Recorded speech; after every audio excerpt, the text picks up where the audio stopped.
சிவனும் விஷ்ணுவும் இணைந்த ஆலயம். ஒடிசா மாநிலம் புவனேஸ்வரில் அமைந்துள்ளது லிங்கராஜா கோவில்.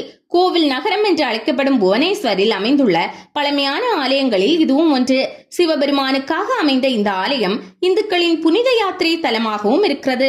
லிங்கங்களின் அரசர் என்ற பொருளில் லிங்கராஜா கோவில் என்று இந்த ஆலயத்திற்கு பெயர் சூட்டப்பட்டுள்ளது.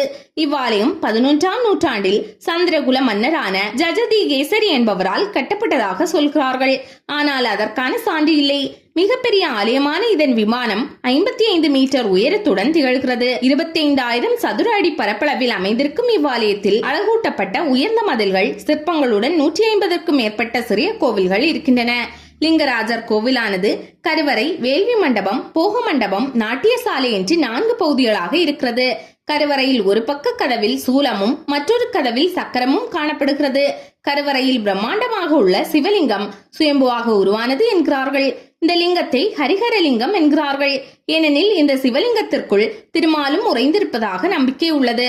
அதனால்தான் கருவறை கதவின் ஒரு பக்கம் சூலமும் மற்றொரு பக்கம் சக்கரமும் அமைக்கப்பட்டுள்ளதாம். கோவில் வளாகத்தில் பார்வதி, கார்த்திகேயர், விநாயகர் ஆகியோருக்கும் கோவில்கள் இருக்கின்றன. இங்குள்ள ஒட்டுமொத்த கோவிலையும் காண்பதற்காக கோவிலின் எல்லைப்புற சுவருக்கு அருகே ஓர் உயர்ந்த மேடை அமைக்கப்பட்டுள்ளது.